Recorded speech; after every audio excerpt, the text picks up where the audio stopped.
So in honor of the newly formed United States Space Force, I picked up, which most likely will be their standard issue sidearm blaster, the Steyr M9.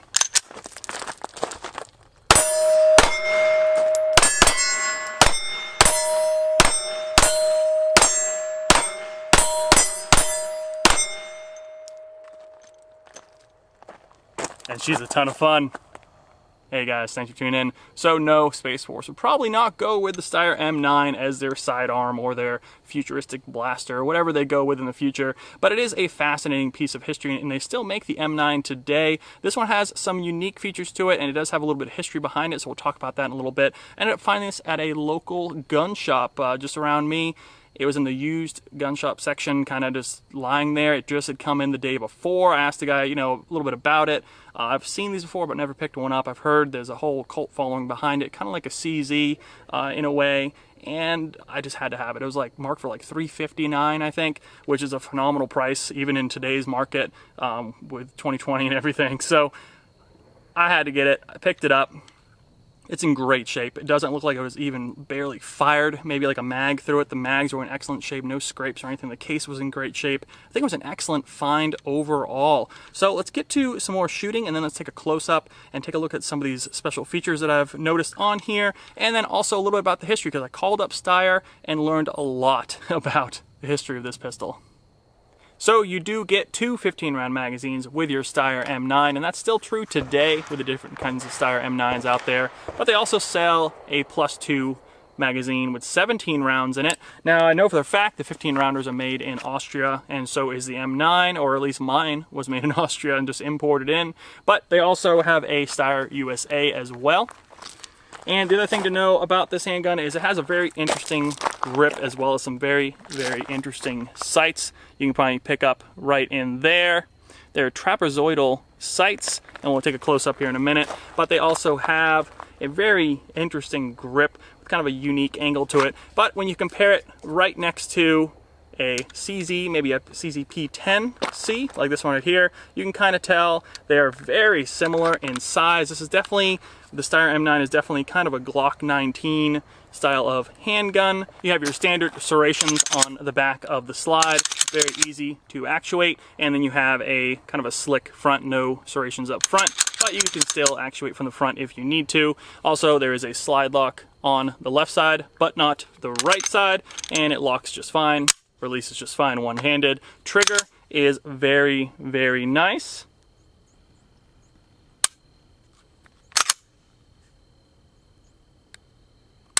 Very quiet reset,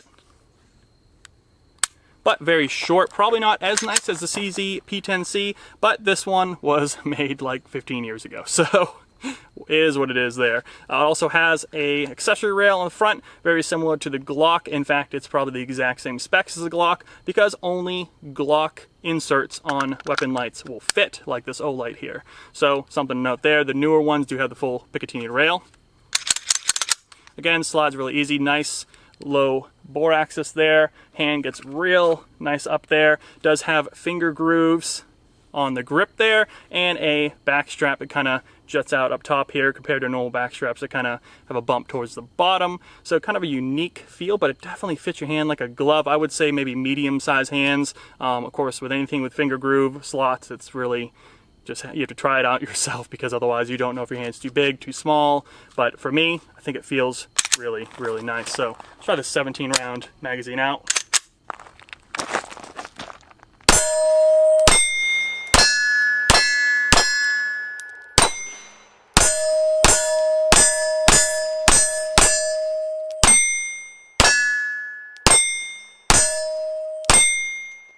When aiming with this particular Steyr M9, the trapezoidal sights there, you actually line up the triangle with the notch in the back, and then the impact is actually almost kind of towards the bottom base of the front triangle. So something to note there. So you're kind of aiming a little bit high, but plenty accurate, no issues there. Let's go look at this a little bit closer on the table. So taking a closer look at the M9, here are the different kind of magazines. You have your two 15 rounders, a little bit more shiny coat on there, but again, no issues with any of the magazines. Then you have the 17 rounder, which looks kind of brand new with a matte black finish and a little Steyr logo on there. So very cool design for the magazine. It's kind of a small base plate. I mean, compared to maybe something like, you can see the CZ, you can see how sloped it is and also how big the base plate is. This thing is a real small, low profile base plate, and it also has a very unique lip on the front. That's plastic right there, or polymer.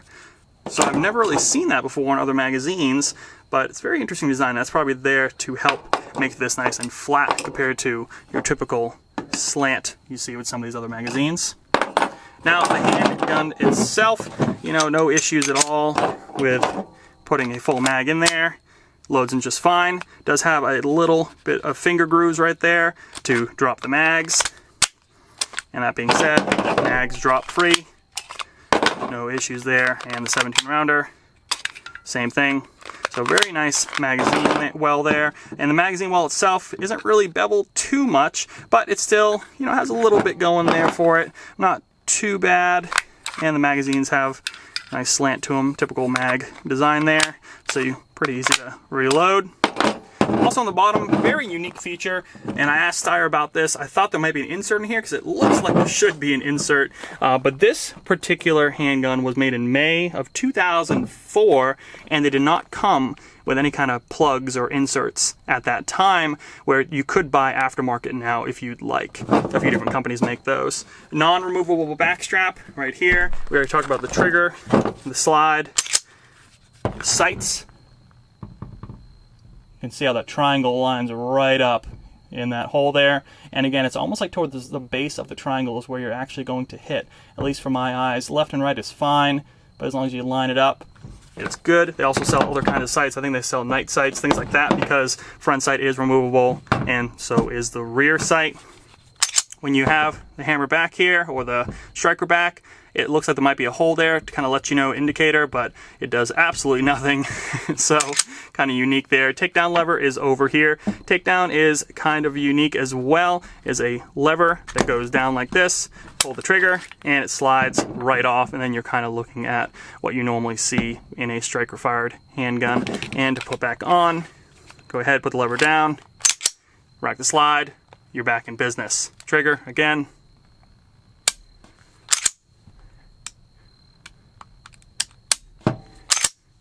Make sure you actually get to the reset, because again, that reset's very quiet. Barely hear it.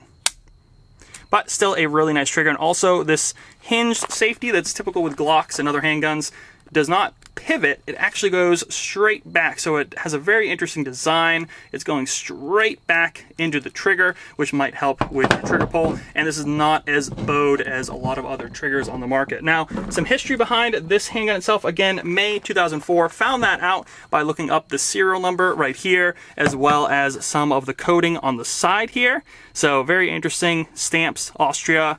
Might be kind of hard to see there. Matching serial, of course. Austria. Some codes here. M9, Steyr, some Austrian language on there. Again, Steyr M9 on this side as well. May 2004. What's fascinating about the history behind this one is that it is actually a gray market firearm from a military overrun. All right, that's directly coming from Steyr, which is now based in the USA, or at least they have a location in the USA, which is not in Washington. I believe it's like Alabama. So a bunch of guys down there, real nice. Talked to them for a little while on the phone. And this is from the gray market. Came in with an import with a bunch of other gray market M9s that just came from an overrun from a military contract. So that's very cool. And it only happened for about a year back in 2004.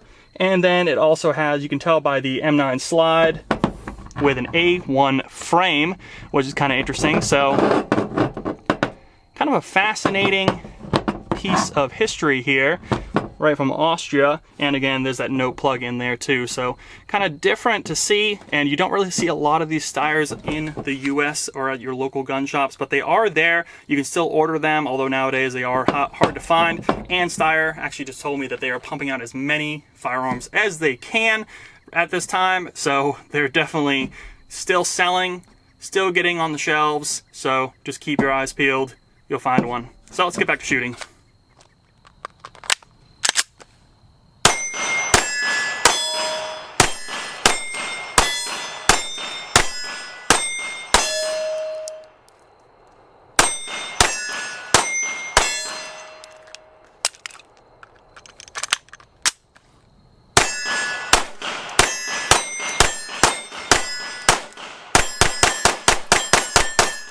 So let's test the accuracy of this Steyr M9. So far, 100% reliability, and the accuracy seems to be great once you get a hold of how these trapezoidal sights actually work and where your point of aim is.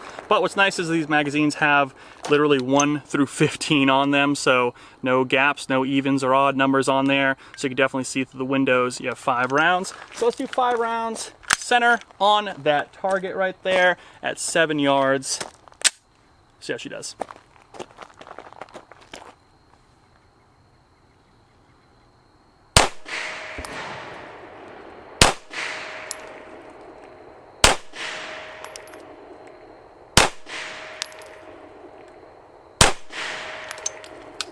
All right, let's take a look. Not too bad. 1, 2, 3, 4, 5. I think this first one was kind of out of this area because I put the triangle pretty much right here. So you can kind of see how that triangle sighting system works. And at 7 yards, I mean, I'll take it. Not too bad. So in terms of the case that you got, at least back then, you know, it's a nice pistol case, locking tabs, nice hinge. You have 2 locking tabs, 1 on each side here. Slides open like so, and you open it up and you have some, you know, nice little cut foam for it. You have your 2 mags and your Steyr handgun, and you also have these keys that we'll talk about here in a second. Nothing else is underneath here. This is kind of glued to the bottom. Going up top here, open it up, and you got a little cleaning kit. Nice to see. A couple extra patches and a manual. So that's actually nice to see all this stuff still in here, seeing how this was a used firearm. So really good to see a lot of the original parts in here. Hopefully this is all that came with it. But if you open up the Steyr itself, you'll see on this side you have a fire and safe. This is actually a safety feature that's built into these Steyrs. I don't know if they still do it today, but this one actually goes and you have a key. There are 2 of them. They match. Put them in the slot like so. Push in and rotate. And now that tab is locked. And you have a dead trigger. Take the key again. Twist. Unlock.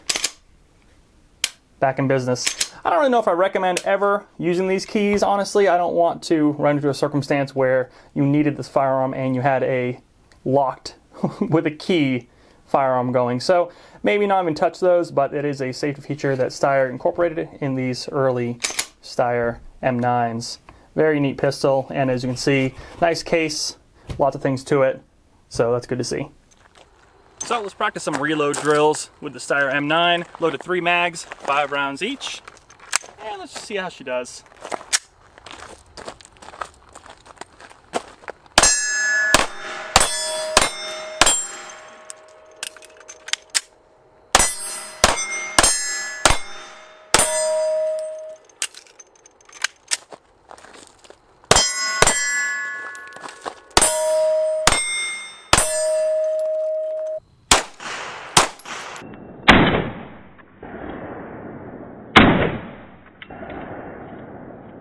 So let's put 1 more mag through the Steyr M9. I put about 5 boxes through it in the last couple of months since I bought it. I've been just finding some boxes here and there at local gun shops. Usually the max is like 3 boxes a person, so I just keep looking. Decent prices still for the most part, so I know the world seems like it's ending, but you can still find some ammunition. So I figured 250 rounds, no issues, and just having a lot of fun with this almost historical piece of handgun history at this point. 2004 seems like ages ago. So really cool history behind this little handgun. I'm glad I found it.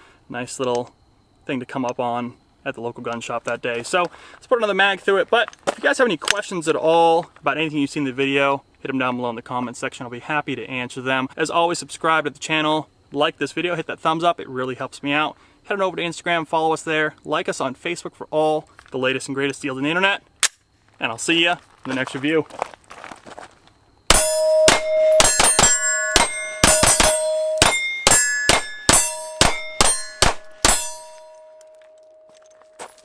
Man, that's a lot of fun.